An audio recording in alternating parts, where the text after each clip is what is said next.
జంగారెడ్డిగూడెంలో బాటగంగరమ్మ layout colony నందు వెంచేసుకున్న బగలాముఖి అమ్మవారి పీఠం నందు ఆషాఢ అమావాస్య సందర్భంగా బగలాముఖి అమ్మవారి హోమాన్ని నిర్వహించారు. ముక్తానంద స్వామీజీ ఆధ్వర్యంలో దేవతామూర్తుల హోమాలు చేశారు. అమ్మవారికి ప్రీతికరమైన నైవేద్యాలను సమర్పించారు. భారీ స్థాయిలో అన్నదానం చేశారు. వచ్చే మొదటి శ్రావణ శుక్రవారం సందర్భంగా బగలాముఖి అమ్మవారికి శ్రావణ సారెను ఏర్పాటు చేసినట్లు తెలిపారు. ఈ కార్యక్రమంలో ప్రతి ఒక్కరూ పాల్గొని బగలాముఖి అమ్మవారి కృపకు పాత్రులు కావాలని కోరారు. కమిటీ సభ్యులు మార్దాని పకీర్ నాయుడు, అదాల పెద్దిరాజు, రెడ్డి, ప్రసాద్, రాము, మంగమ్మ, మాణిక్యాలరావు, సత్యవతి, గడ్డం సామ్రాజ్యం, మాదాసు మంగ, సత్తెనపల్లి నాగమణి, మాదాసు మణి, కఠారి ధనలక్ష్మి, చాకలి నాగమణి, చిలుకూరు సత్యవతి పాల్గొన్నారు. శాస్త్రోక్తంగా అమ్మవారి కైంకర్యాలు జరిపారు. బగలాముఖి అమ్మవారంటే అష్టదశావతారం అని పేర్కొన్నారు.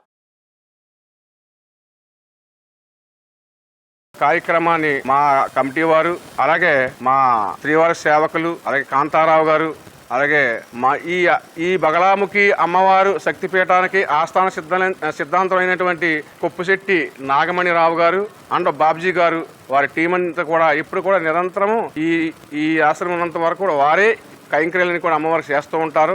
వారు ఇటువంటి బగలాముఖి హోమాలే కాదు, దశమహా విద్యలో ఇటువంటి హోమాలు ఉన్నా సరే ఈ పీఠంలో చేయించుకోవచ్చు. వారు చేసే అర్హత అమ్మవారు వారికి ఇచ్చారు కనుక, ప్రతిష్ఠ కూడా అంత బాగా చేశారు కనుక, మరి మొన్నటికి 90 రోజులు జరిగి 100వ రోజులకి అడుగుపెట్టిన సందర్భంలో 9వ వారం అన్నదానం కూడా జరిగింది. ఇది 3 హోమాలు, 2 హోమాలు బగలాముఖి దేవి హోమాలు, ఒక హోమం కుబేర హోమం జరిగింది. తదుపరి అమ్మవారి కోరిక మేరకు పౌర్ణానికి ఏ హోమం అయితే ఆవిడ మహాతల్లి, మహాకాళి, మహాలక్ష్మి, మహాసరస్వతి ఏవైతే కోరుకుంటారో ఆ విధంగానే జరుగుతూ ఉంటుంది. అందుకని అందరూ కూడా అమ్మవారిని దర్శించండి. చుట్టుపక్కల ప్రాంతాలందరూ కూడా రేపు శుక్రవారం చక్కగా రంగరంగ వైభవంగా శోభయాత్ర ఉంటుంది. అమ్మవారికి శోభయాత్రలో అందరూ కూడా చక్కగా యూనిఫామ్ వేసుకుని ద్వారకా తిరుమల సేవకులు అందరూ కూడా 108 మంది వస్తారు. అందరూ కూడా శోభయాత్రతో అమ్మవారిని చక్కగా దర్శనం చేసుకుని మీకున్న దాంట్లో అమ్మవారికి మన ఆడపడుచుకి గాజులు ఇవ్వచ్చు, పసుపు ఇవ్వచ్చు, కుంకుమ ఇవ్వచ్చు, సరివులు ఇవ్వచ్చు, శారీలు పెట్టొచ్చు, చీరలు పెట్టొచ్చు, బంగారం కూడా పెట్టొచ్చు, ఏదైనా పెట్టొచ్చు అమ్మవారికి మనకు కలిగిన దాంట్లో. అటువంటి ఈ ఒక కార్యక్రమం రేపు జరగబోయే కార్యక్రమంలో